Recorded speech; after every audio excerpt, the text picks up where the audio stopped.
Okay, welcome to the Skin Horse panel. I'm Shannon Garrity, and this is Jeffrey Wells, and we do the comic Skin Horse together. And here it is. So,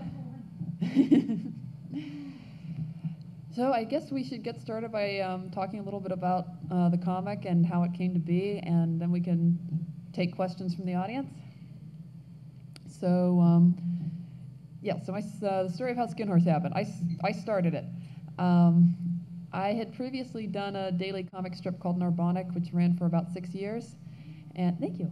And when that was done, I took about a year off from doing like a daily comic. And I always told myself that if I ever did another daily strip, I would get somebody to help me with it because it's a lot of work, and I'm kind of lazy.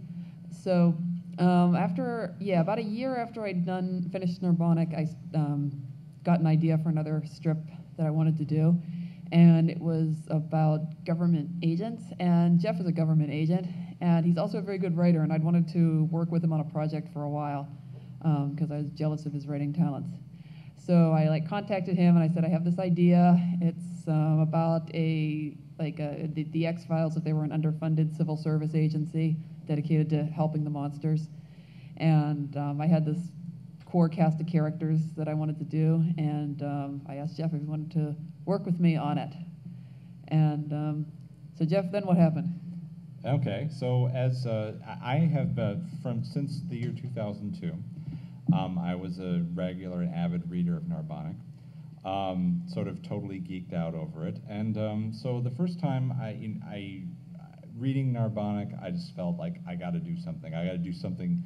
I gotta go beyond being a normal fan. I got to be a crazy, weird fan. I got to be the strange sort of fan that makes everybody uncomfortable. So I started writing instead of just enjoying and saying cool comic bro.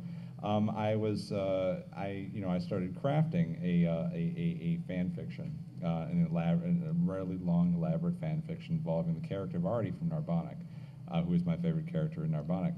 I thought the other gerbil was your favorite character. Dana is the one that barely appears. Dana's is technically my favorite character, but the favorite main cast member is Artie. So that's how that worked out, because I feel like I was a writer, and whereas maybe not with a lot of talent or chops or experience or maybe the production credits that Shannon has, I felt like, hey, I don't want to just be a fan. I want Shannon to like what I do too. I want Shannon to see. I'm saying, oh, I got to put this out there. I got to give this to Shannon so she can see, and she'll be impressed by it, and blah blah blah blah blah. I always like what you do, Jeff. No, you did. Yeah, I didn't know that at the time because I was you just did, a neophyte time. When he is really underselling himself. Right. When he first wrote to me, it was because he was doing a prose story that had some elements in common with Narbonic. It had like a mad scientist in it, and this sort of hapless protagonist. Yeah. And so he sent me that story. It was called Mundimentia 1. Mundimentia 1, still unfinished. Still unfinished, but massive.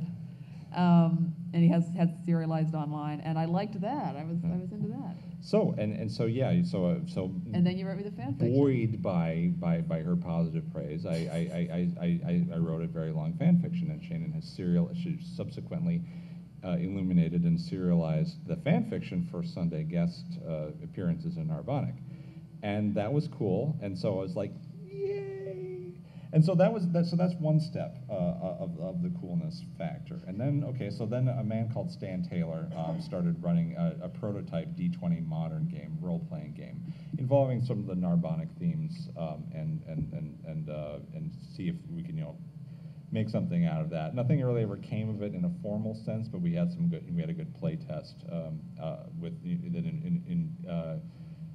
Jonathan Town and I and a couple other people. We're just put these other characters completely unrelated to the storyline into sort of the mad science Narbonic universe.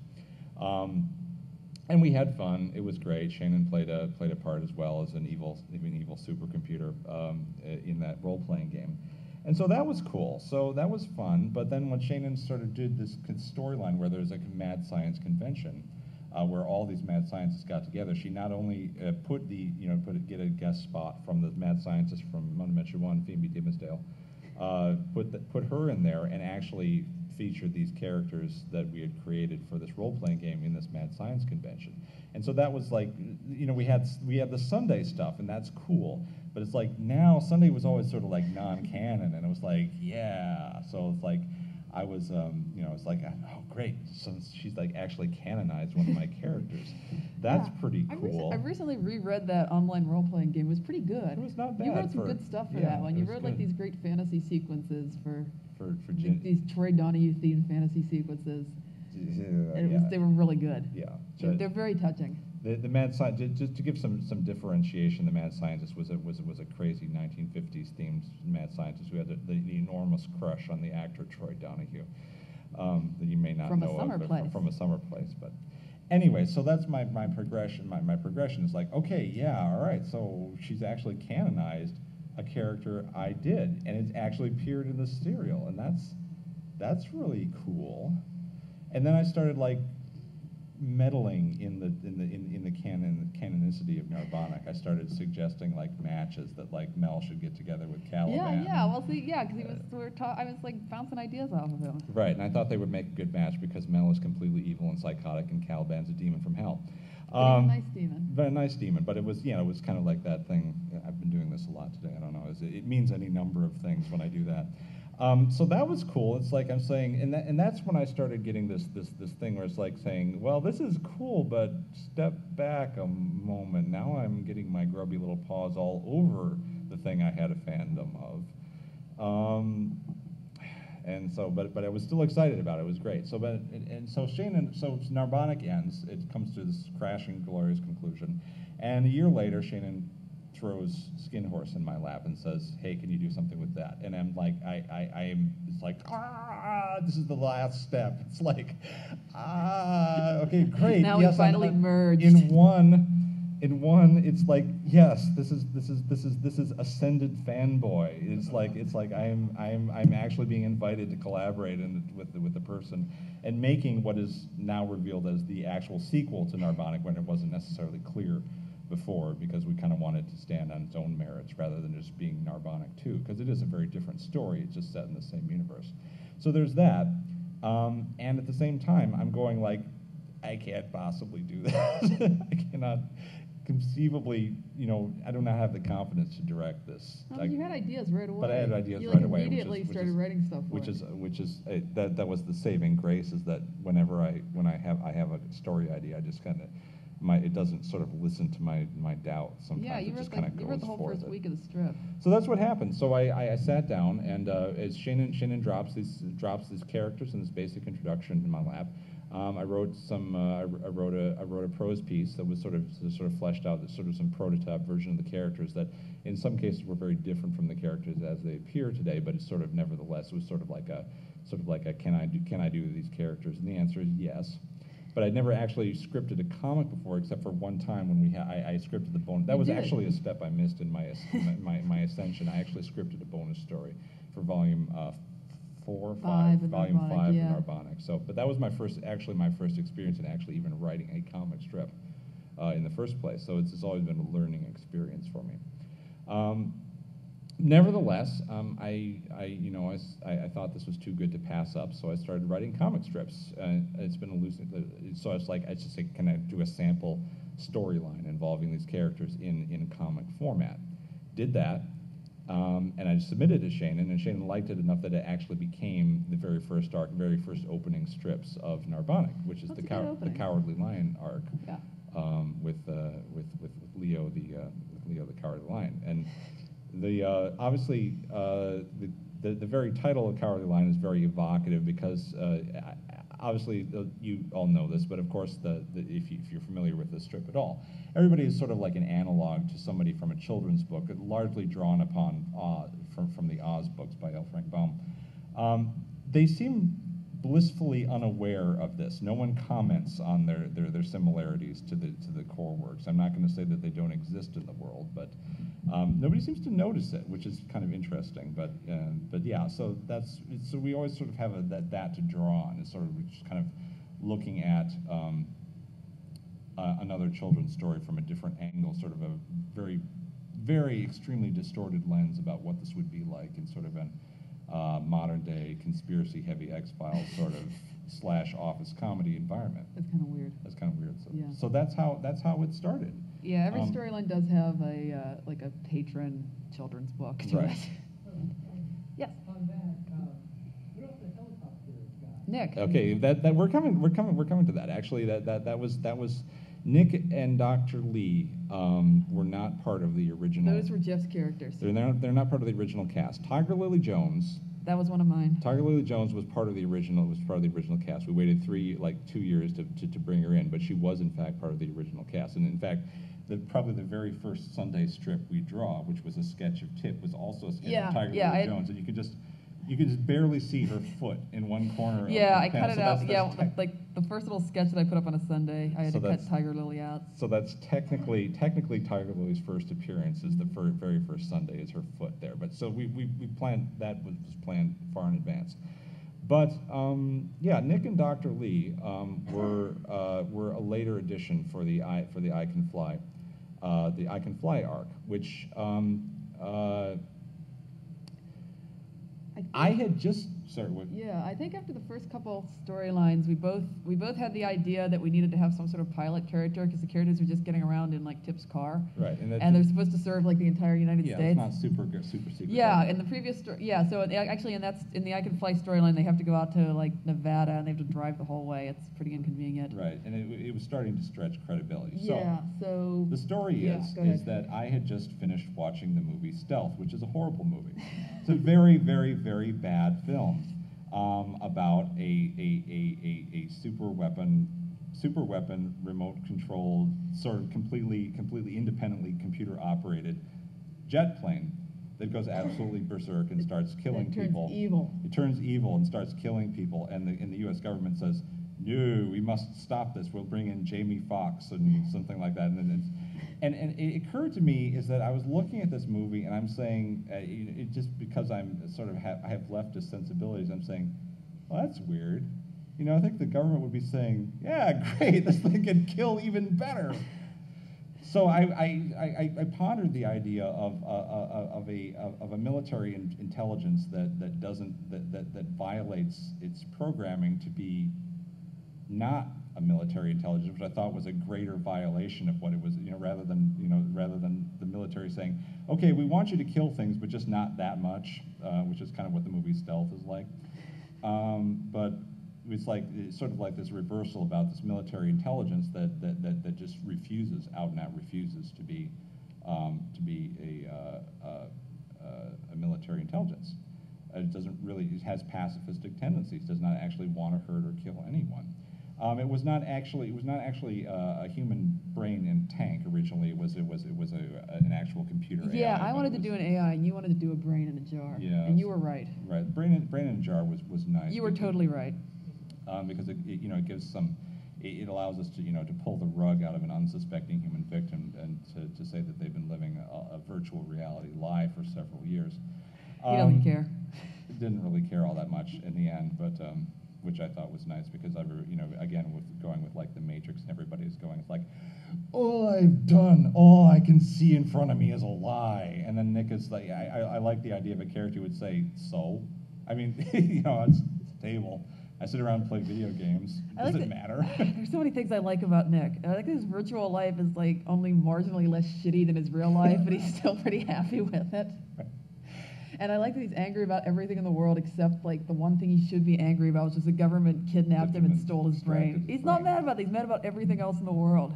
Because it started out as a storyline that was riffing on stealth. It was originally supposed to be, I was originally thinking of a fighter. But then when I thought, when the story naturally sort of gravitated to a place where we're saying, hey, this character's kind of useful to us. We have our characters driving to Nevada from Washington, D.C., or unspecified location that's not necessarily Washington, D.C. They're in Fairfax, Virginia. No, not Fairfax. They're in McLean, Virginia. McLean, Virginia. They're in McLean, Virginia. That is canon. That is canon. It's just never been mentioned. Anyway, the point was is that we figured, okay, well, it's not. Nick's blog. Nick's blog. Nick's blog gives his location as McLean. That's right. I forgot about that. Anyway, we thought I'm a nerd. a fighter is not really useful, and a fighter plane is not really useful in these circumstances. So we just went with the idea of a helicopter, and we thought that was also appropriately evocative of the super secret conspiracy myth, the black helicopter. I think, yeah, they have to have a black helicopter. Plus, I wanted to do a V-22 Osprey. I said a helicopter. Shane said V-22 Osprey. Yeah. I said, cool, go with it. Another V-22 recurring Osprey. theme in Skin Horse is like horrible government boondoggles. So like the V-22 Osprey is like an incredibly expensive piece of awesome equipment that's cost a great deal of money so far. So I wanted to do that. I love it. It's an awesome machine. Yeah, it looks very fancy, but It's it's pretty cool. kind of crazy. But I mean, Yeah. a lot of our theme is that a lot of the themes in Skin Horse involve about people really being quite terrible, the government being really quite terrible and incompetent at running conspiracies. So the V-22 Osprey kind of really focuses some attention on a government boondoggle. Anyway, again, another reason as I said before, one of the reasons I wanted Jeff to work with me on this was that he actually is a civil servant and government employee, and I wanted his like personal experience dealing with this stuff. So if you believe that from a storyline that actually supposedly approaches everything from the concept of there being a patron in children's books, we didn't actually arrive at the concept until quite later that this was in fact the character of Nick, who is Nick Chopper, the woodsman from Skin Horse. Like, well, that's great. That's great. It's perfect. He's a chopper. Nick, and he's a chopper. Ah, so Plus, lovely. he's got a lot of work to do. He's got in the area of compassion, where the L. Frank the Oz books suggest very highly that the wizard being a humbug as he is providing only these characters with things that they think that they lack, but actually are possessed of in spades, but just don't have the means of expressing. And that was a good motivator for the character of Nick, who is a crude, crass, angry video game nerd who actually is a very, when you get beyond that, extremely compassionate person, and probably one of the most sensible and level-headed members of the team. He just have a way of it. He has a problem expressing it. He's been raised in a bad environment. You weren't raised right. You weren't raised right. He was raised in a bad environment, and so Nick is my favorite character. He's so my favorite guy. Much like the Oz books, Oz never did give nothing to the Tin Man that he did not already have, to quote a song of the previous generation to mine. I think that a lot of it is some of these characters are focusing on what capacities they have that they're just not using, but they're not progressing. A lot of our characters are self-limited to a certain extent. It has come to our attention. It's come to my attention that working in a very underfunded, incredibly boring office job, that tries to keep it just place non-human safe. If any of you are not familiar with Skin Horse, which maybe you all are, the basic function of the office of Skin Horse is to once a mad scientist has been deposed, once the heroes have come in and just cleaned house and taken the guy off, and he does his cackling thing, they load him in the back of the black wagon and they cart him off. That's all well and good, but there's always an army of beastman servitors or killer robots remaining, and these are sapient creatures without jobs and without a purpose in life. And the office of Skin Horse is functional. Its basic function, even though they seem to get distracted quite a lot from it in the process of saving the world multiple times, the basic function is to home people, these lost creations of mad scientists with new jobs. So, but it's admirable work, but it's really boring and a lot of clerical focused stuff. And in this particular environment, we have the thrust into this one is Dr. Tipwelkin, who is a kick-ass army commando guy who just kind of he goes around in drag most of the time because that's his transvestitism, and it constantly surprises everyone if he manages to kick anybody's ass.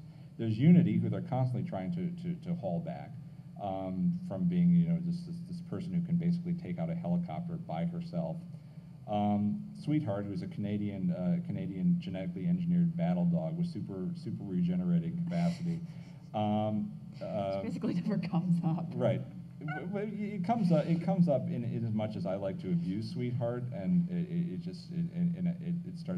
becomes a point where it's like, well, I maybe abused her too. Actually, you've kind of toned down the abuse. In the bonus one volume story, Yeah. Sweetheart is actually shot on screen. Yeah. And you just had her Yeah, you want to have her shot with bullets. shot with bullets on screen. But Shannon turned it into more of a comedic laser gun thing. laser gun Yeah. thing.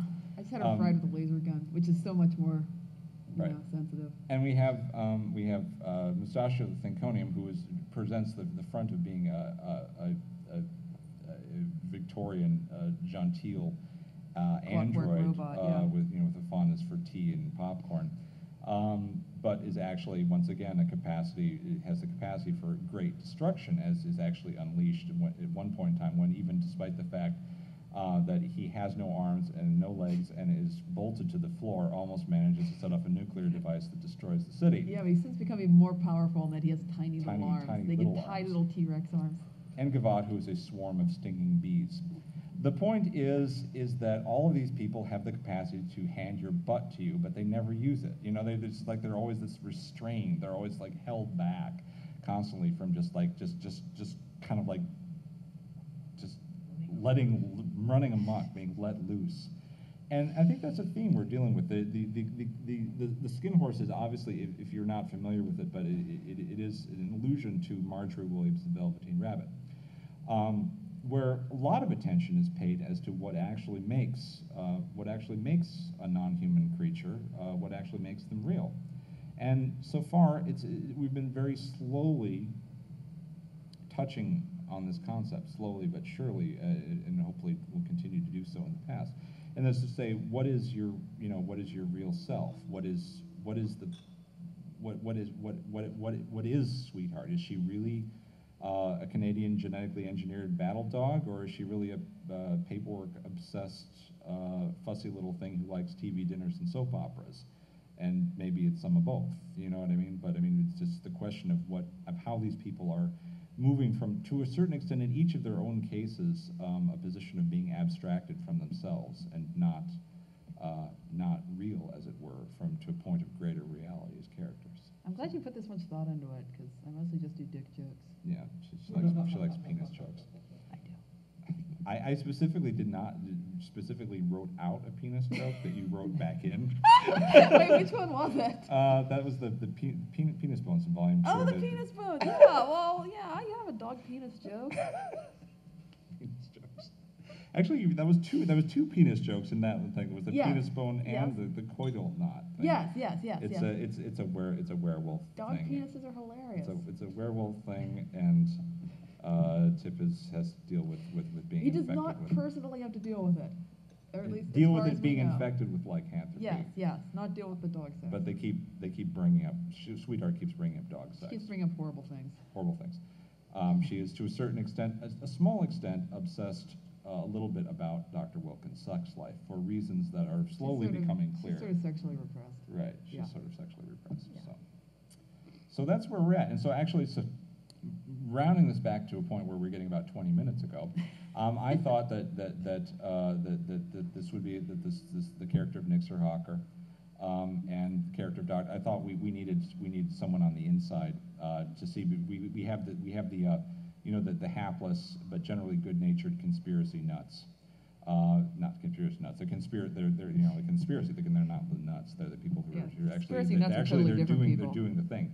But We'll have them later. They're the general good-natured, colorful, friendly kind. So we decided that there has to be an actual black, really Like an evil conspiracy. evil conspiracy. Yeah. That became As opposed to the merely incompetent conspiracy. and that became Anna Sigma, which is It's a paramilitary group. which is just basically the Sigma is a signature for a flying aircraft. It's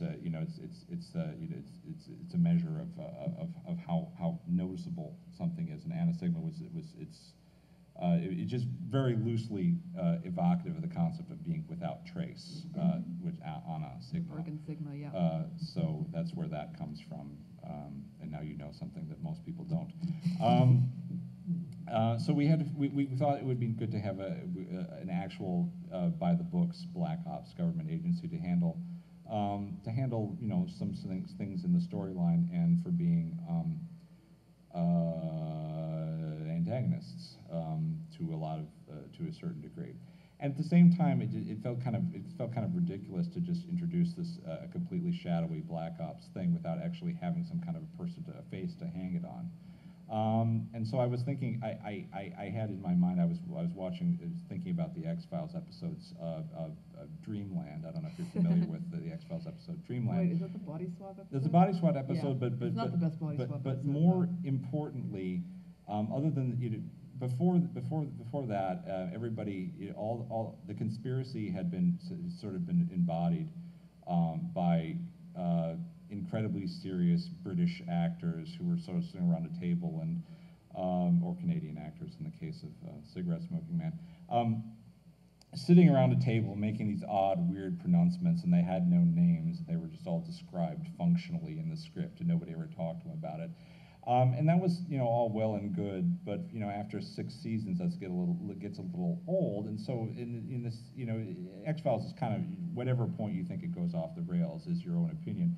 But I thought it was interesting when they introduced the character of Morris Fletcher in the body swap episode, the Dreamland episode, who is a guy on the inside who's fundamentally kind of like our heroes in a certain way. He's kind of a doofus. He does his job. He punches in, punches out. And again, it's just like the FBI in the case of the X-Files. It's just shown to a certain extent, not that necessarily the Black Ops, the super secret conspiracy, does not have to be just guys sitting around a table making weird stentorian proclamations. It can be just working class schlubs as well. And that's the sort of a character I wanted to capture with Anna Sigma. And so we decided that we needed a character, a sympathetic face inside In the evil organization. In the evil organization. And that's why we have Dr. Lee. That's right, I have Dr. Lee. Now, we didn't have really a clear concept. I thought that it was, I was kind of a vague, I had a vague concept, sort of an Air Force chick sort of thing who was like, who'd been sort of like moved up the ranks from the normal aircraft division. You have like a terrible pun name for her. Yeah. You did. I don't even remember. You wanted to, yes, the first name was Kate Canaveral. Kate Canaveral. Yes, I remember that. Kate Canaveral, because I have a weakness. I have disabilities, don't judge me. But Shannon absolutely loves obscure references. The more the better. Yes. Sometimes they don't even have to necessarily connect to the subject's storyline. Just as long as there's a reference in there, it's great. They always connect. Okay, I'm cool with that. They always have meaning. Virginia Lee Burton. Yeah. Virginia Lee children's Burton, book writer. children's book writer, wrote Mike Mulligan and his Steam Shovel. Yeah. The topic of lots of other children's books about anthropomorphic machines. Anthropomorphic machines, Yeah. which Shannon thought was a very good. Yeah, Mike Mulligan, the Steam Shovel, Katie and the Big Snow, Maybelle the Cable Car. Right. Yes. Which Shannon thought was a very good sort of children's booky sort of thing to bring up with a scientist who had been assigned to the project of putting a human brain in a tilt rotor aircraft. So it's like creating her own anthropomorphic machine. And just, she just became Virginia Lee, and then the Lee sounded like sort of a Korean surname, so we made her vaguely Oriental. Yeah. Which. Yeah, so we made her Korean American. Korean American mad scientist, and I wasn't sold on the idea. And then Shannon showed me the character design, and I fell in love with it. Yeah, because I made her hot. Well, not just because it was hot, but yeah. So so Nick and Dr. Lee were characters that were added later on, and they've sort of wormed their way into becoming major players into the remaining storyline. Yeah. I think we've sort of added about enough characters now. To the main cast, I yeah. think we have the main cast just about set at this point. Yeah, pretty much. Not that we won't have other characters, but I think we got the central characters down. Almost. No, there's one more. I'm sorry. One more. Yeah. Yeah. Yeah. Okay, we can't talk about that one. Well, we can't talk about him. No. He's off in the desert. Yeah. Okay. Yeah. So. So that's how it came to be, and Yeah. that's sort of how the main characters came about. various allusions to various children's books have sparked these government agents who are unaware of their literary origins, and instead of just trying to go about their day jobs helping innocent civilians, or in the case of Dr. Lee, putting human brains in tilt-rotor aircraft. She does more than things. She does more made than that. zombies. She makes zombies. She made that's right. zombies She at made one zombies point, at yeah. one point. Right, she was assigned to the Unity Project. Yeah, yeah. That was her first big brain transplant. Yeah, she likes assignment, yeah. she likes transplanting. She likes brains. transplanting things, yeah. Yeah. So, yeah.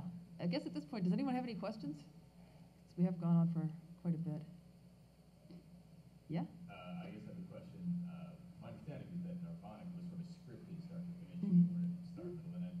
Is Skin Horse kind of the same way? There's a complete story that has an end? Yes. There's yes. an arc. We know Skin where Horse, it's going. Yes, it will probably be longer than Narbonic. I think Narbonic I initially planned to be 5 years and ended up running 6. Skin Horse I think will be longer than that. We could actually, since we have 2 people doing contributing ideas to it, we have twice as many ideas, and it could conceivably go on for quite some time because we have a lot of material at this point. We know where the story is going. We know and I think that to a certain extent we're both pre-planners, and I think that that for proper plot and foreshadowing to take place, you have to kind of know not exactly, but kind of know, at least see the rock in the distance that you're steering towards, if you don't necessarily know all the shoals that will trip you up, that you might have to navigate around along the way, if you forgive an extended metaphor. That's very impressive. So what we have is, we know points that we're going to reach. We know we know where the overplot is going, and we have sort of an idea of how to get there. Basically, is how best I can put it. Yeah, the storyline we're doing that's appearing right now on the site, it might be the last storyline we do that's not closely connected to the main arc. Yeah. Other than that, we've been sort of slowly setting things up. The new storyline is just me going off the rails, and it has not yet. It's great. It hasn't yet gone off the rails, and I hope you will have, if you can stick with Once and Future, you can stick with the script through Once anything. in Future is great. It's really funny. It's really funny, but after that is, one that's more mine and is bringing in some of the main plot stuff. Yeah. After that it's going to be a lot. A lot of plot heavy stuff, but we hope to Maybe, keep yeah. it generally light and not have, again, not to overuse the X-Files metaphor, not have everybody dreading the conspiracy episodes. It's like, oh Yeah. man, another one of these. Come on, I want the fluke man. I want the animal-human The hybrids. X-Files was always best with like the one-off monster of the week episodes. Yeah, It so should be we're- more like Fringe. So we're trying very hard, or at least it is my intention to try very hard to not turn this into the conspiracy episodes of the X-Files. And I think, to a certain extent, having to hit a gag every day helps that. I think it does. Yeah, It helps helps with that Narbonic. because it helps this not turn into a thing where I say, okay, I got to convey a plot. Let's have men sitting around a table talking. It's like, Yeah. And in addition to that, I have a lot of like random, as usually happens when I plot stuff, I have a lot of random ideas that I don't know exactly how they're going to figure into the story, but I really want to do them. Like the St. Charlie's thing I want to do. St. Charlie's thing. Yeah. And I think we have a place for that. Do you think so? I think we have a place for that. Do we want to make that the supercomputer story? I think we've got to talk about that. We got to talk about that? Okay. I think yeah. we need Stuff to like that. talk about issues of zombie suffrage and Oh, the zombie suffrage is easy. That's a California story. right, yeah. Yeah, no, that's that. I know what I'm doing with that one. Yeah, Yeah. zombie suffrage, because that's a Yeah. potentially world-changing storyline. That's going to be a big one. Yeah, but that'll be good. That'll be good. And another thing that happens with skin, like Jeffrey says, I like having references and I like having structure. I like coming up with all these like underlying structural things. Every storyline has a children's book associated with it. Every storyline has another thing associated with it I don't want to talk about, but every storyline also, well, most storylines deal with different states in the U.S. because one of the themes of Skin Horse is America. And So how freaking great it is. yeah, so I keep threatening to Jeff that we're going to do a story for every state in the union, which he doesn't like because like storylines are typically about 6 months long. So doing the We math could be doing there. this for 25 years, but it'll be great. No, we could get a lot of them knocked out. Though we could do like New England in one storyline. They could do a road trip. Okay. Yeah, but I do have some states that I have specific stories I want to do. I know what the California story is going to be, and I know what I want the Massachusetts story to be, but I have to sell Jeff on it. Yeah. And no, they're in America. Actually, It's they America. went to Alaska. They and went to Canada. Dealt with Canadians. In who, book 2, they were briefly in Canada. Yeah. So technically that counts. That would be insulting to Canada. I have a pet pet story, again, I haven't sold Shannon on about Wisconsin, but. Which one is the Wisconsin one? We haven't really talked about it. I was Oh, gonna, really? I think we're gonna have to, I thought maybe we would do the, I mean, I know we had the opossums already, but I thought we'd Yeah.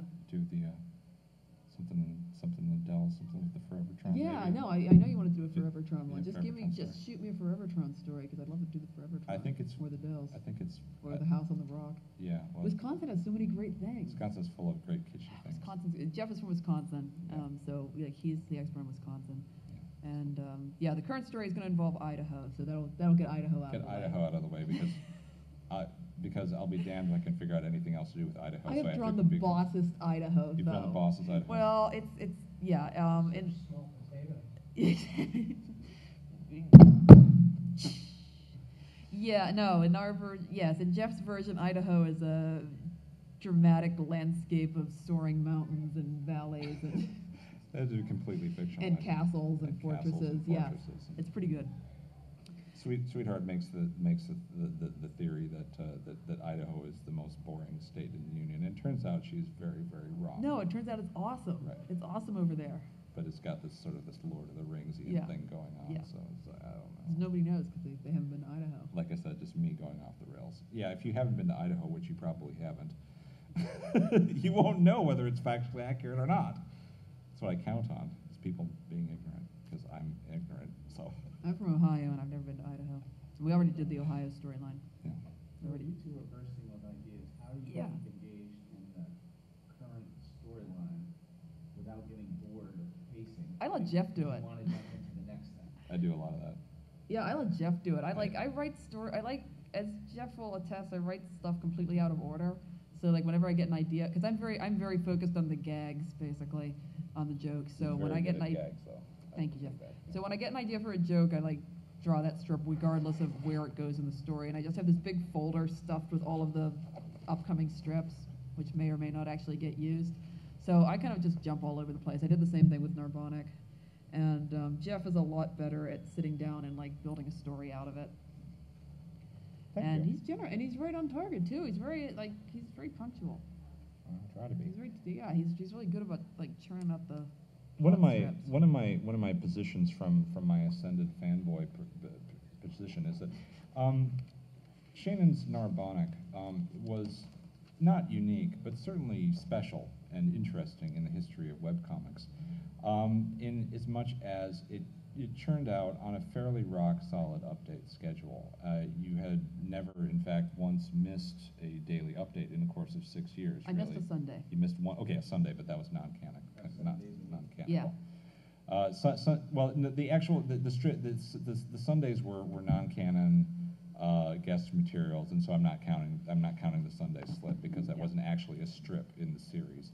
But yeah, for the actual run of Narbonic was without fail completely updated on time, which is very remarkable in a medium that is done on not strict deadlines, usually on an amateur basis, and done by people in their spare time that understandably have different things to worry about than creating webcomics. But you know, the internet is littered with abandoned and orphaned series, some of which only have a couple concept strips to anchor them on Drunk Duck or something like that, which is, you know, kind of a fertile breeding ground of maybe good intentioned, but maybe not entirely well thought out comic strips. But that Narbonic has a history and it has a reputation of being one of the people, one of the good ones. I mean, you can count at the time, and now the number has increased, but at the time you could count on basically two hands the number of comics that had gone 1,000 strips without an update slip, and there were very few of those.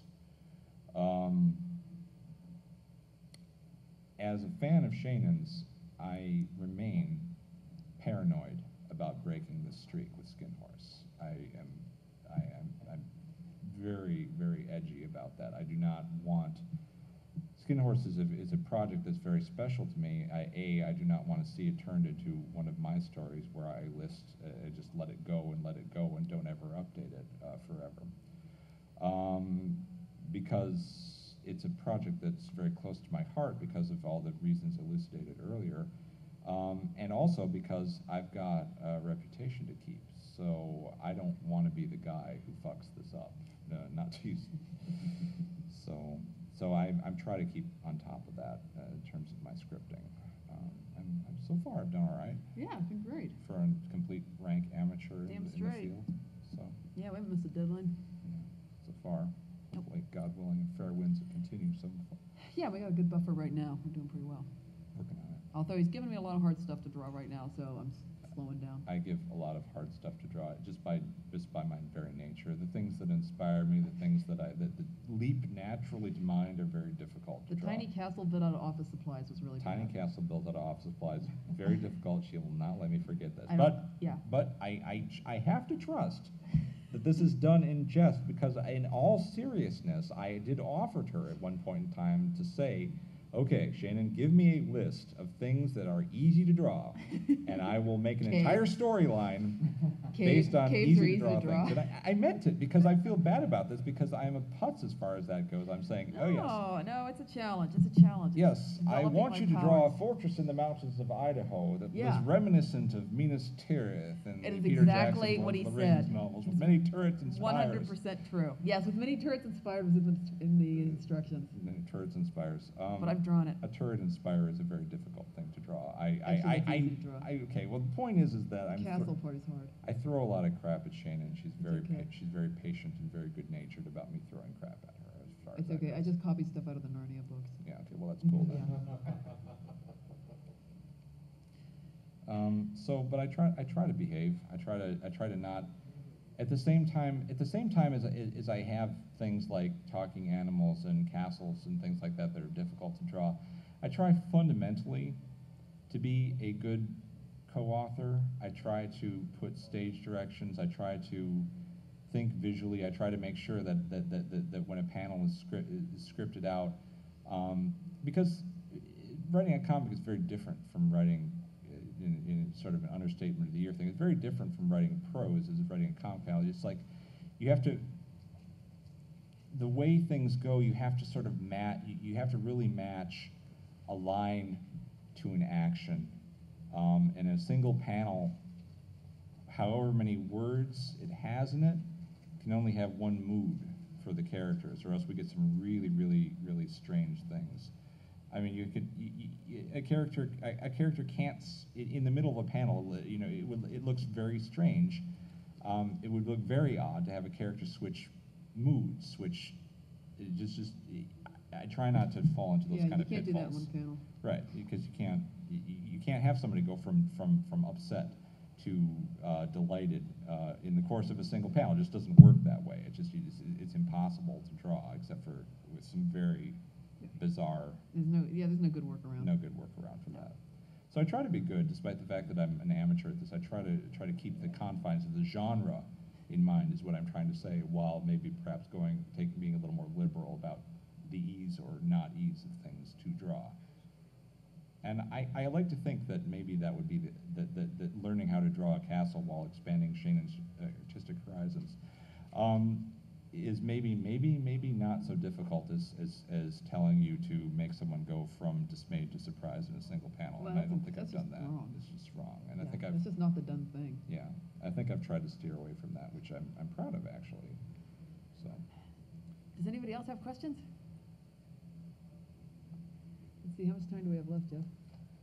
We've got about 10 minutes left. What else can we talk about? We could talk about what we.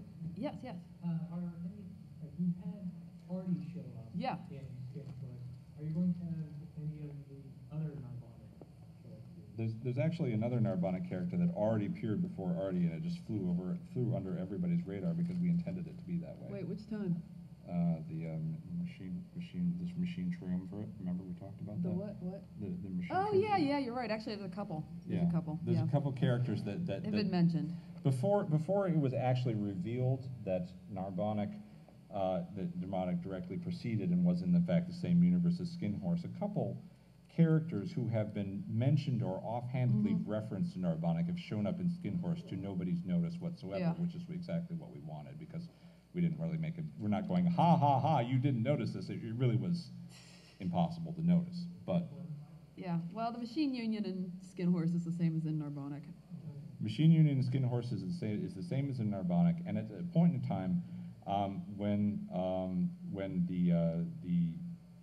they're being called to task by the leader, by Oracle, the leader of the machine union, who is a speaking, super intelligent, enlightened speak and spell That machine. makes perfect sense.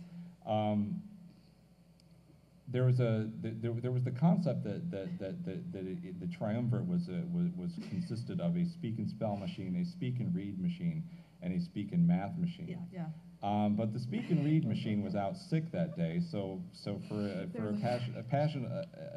a panel 3 joke, it was a speak and spell, a speak and math, and a very large refrigerator, which was also sapient. Although it didn't appear to be for most of the. It did not appear to scene. be. It was apparently capable of independent movement, which was important. Yeah.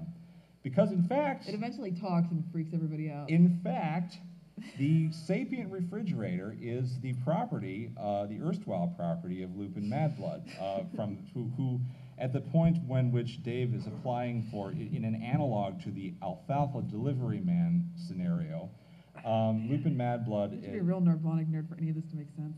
Lupin Madblood talks to Dave, and he says, "My refrigerator's running. Can you help me catch it?" It's obviously the oldest joke in the I'm book. very proud of that one because anytime I could use a really, really old, stale joke or Right. a classic joke Right. line in one of my strips, I'm so happy. Right. The sapient refrigerator is the same character as he appears in Skin Horse. Is never seen on panel. That's right. Is only mentioned briefly in Oh, a single panel. Tip but talks on the phone to one of the Mad Blood robots. Tip talks on the phone to one of the Yeah. Mad Blood robots. Yeah. Refers to him by number. Yeah, yeah. Um, And it, They're not They're all still gone. around, No, yeah, no, only no. 15 of them Only- got slagged. only Yeah. a certain number of Yeah. them got slagged The and Win- turned the into Winnipeg 15. yeah. Um, The rest of them are still around somewhere.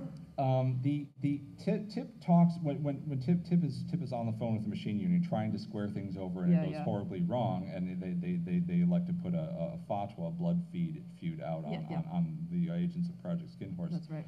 He's talking to one of the robots from not appearing on screen, but refers to a viable number that was within the numbers, the numerical sequencing of the Mad Blood robots. Yeah. Furthermore, Furthermore. do you want to say furthermore? Yeah, Or no, should you I- go ahead. Okay, furthermore, This is so nerdy. Fan Anachen Lowy of the Narbonic fandom, who is not really part of the Skin Horse fandom. No, as I don't much, think so. Really, She would have noticed. right. It's one of her characters.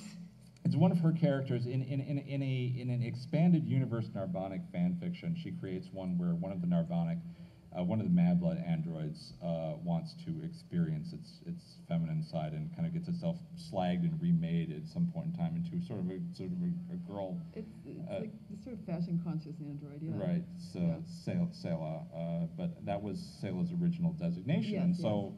In the expanded universe thing, so we have Tip complimenting Selah on giving advice on fashion Yeah, sense, yeah. because also, to a certain extent, a robot that has slagged itself and built itself into a female chassis is much like Tip in the fact that he is It's not entirely like not Tip. entirely Tip's like just Tip, but he's just a a cross-dresser. He's not cross-dresser, transsexual. not transsexual. Yes. He pondered being transsexual. Yeah, yeah. So that's another weird little thing. But yeah, it's a character that appeared in expanded universe Narbonic stuff that was written and canonized, Yeah. and only the original author would have appreciated, who is apparently no longer a fan of the series. It made me happy. She's gone over to Girl Genius, I It's think, for- entirely pretty whole hog, I Yeah. think. Yeah, It made me happy. It's for an audience of me. for an audience of us. So So what do we have coming up in Skin Horse in the future? what do we have coming up in Skin Yeah. Horse? We have Once and Future. That's the current storyline. that's mostly Jeff's How baby. much spoilers do I give? Just whatever you want to do. Okay. Once in Future, Unity, as I was alluding to in an earlier panel, we have Unity, who is slowly becoming more and more socially conscious and more conscious of her actions, is becoming aware of the fact that she is not, in fact, very good at customer service. And so to improve her customer service skills, she decides to become commissioned as a notary public. Because when Mustachio is out of commission, the office has no notary public to do its business. You can tell this is Jeff's story because it's entirely about It's entirely about paperwork. becoming entirely about paperwork. Yes. I've invented the fictional office of the Federal Notary Republic because it really is a state office, but I thought that would be very, very, very problematic. So it's a fictional designation. Well, now it becomes a fantasy. You Because know? of fancy. It's much more impressive. Because that's just it. Because unbeknownst to everybody, in fact, being a notary public is not, in fact, a matter of filling out forms and producing a surety bond. It is, in fact, a mystical organization that has gone back for thousands of years, that has been working beyond. And there's journeys and I training. know, and I'm magic with you. swords. I'm presenting it as fiction, okay? So I'm just snowing everybody, is what I'm saying. So it's Gotcha. like- Okay. Yeah. Okay. So anyway, it's a completely fictional and not real thing that notary publics have to do, is to be trained in this mountain fastness in Idaho in the ways of In the mountains of Idaho. in the ways of proper paperwork, So, which I wanted to do because in all of our conspiracy and all of our black ops helicopters and government agents and transplanting brains, one element of the strip that was lacking was this whole Da Vinci Code crap that goes on where everybody where the secret societies have been going on. They've been Knights Templar and the Order of the Illuminati and the Freemasons and whatever. They've been supposedly influencing policy for since the Crusades and before. And so I wanted to include a nod to the ancient religio-mystic version of conspiracy rather than just the Black Ops X-Files versions of conspiracy. And so that's the origin of the completely fictional and not real office of the Federal Notary Public. Are you in fact a notary public, Jeff? I am in fact a notary public. But I must stress I have not been trained in mystical arts in a mountain fortress in Idaho. That's fictional. And the storyline after that will be based on Choose Your Own Adventure books, and I think we are out of time. I think we're out of time. So thank you, everybody, for coming. Yes, thank you very much for showing up and And for having questions. yeah, if you have any further questions, we're Yeah, going to we can do it ad hoc. We're It's going to be great. down on the floor.